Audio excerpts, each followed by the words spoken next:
Hey Julie, setup here on the sushi shot. It's pretty nice. Kind of like an advertising shot, for a food magazine or something.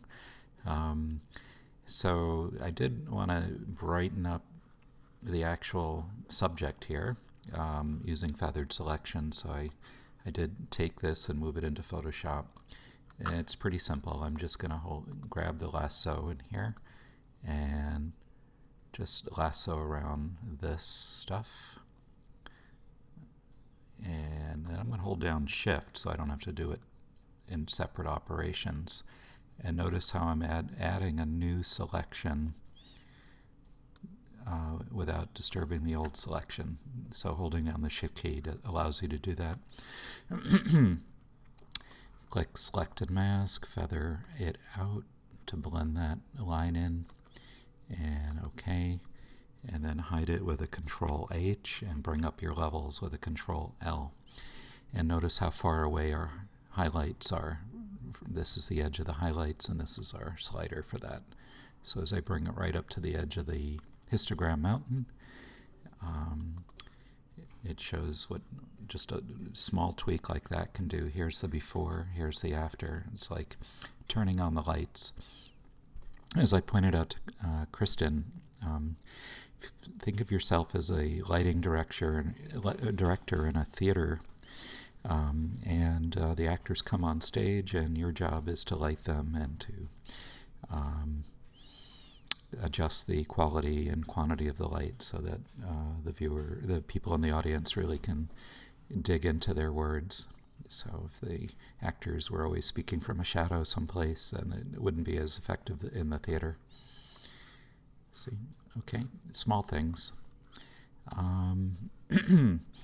Let's see, jumping back to the beginning, I like this the way it is. The tones are good. I like the way these bars separate nicely from the bricks, and this is plenty bright enough in here.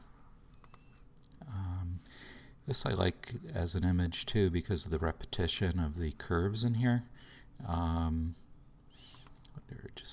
Oops, copy this and see what happens if I brighten that up a little bit. Control N, Control V, Control E flattens it down, Control L, and just tweak up the edge right there too.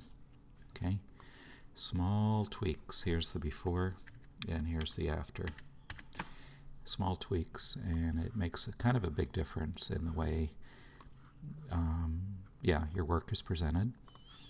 This image ended up being very small for some reason. Perhaps you cropped it way in. And copy this also. Control N, enter, Control V.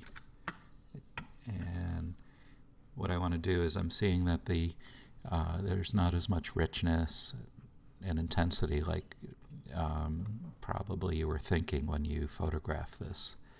So I just want to make a selection rough around like that, and feather like that, and hide it, and levels. And this time I'm going to bring up the light again, bring down the midtones. That's this middle slider. Bring the shadows up to the edge here. See how the contrast is raised, and so it becomes a lot more lively in here. And let's go for more green, so that's Control U for hue saturation, and dial up some saturation in here. I can even dial up just the green, so I can, without making the background more yellow. So where it says master here, I'm going to dial up green and increase the saturation on just the greens like that. And that adds a little bit more life to the picture.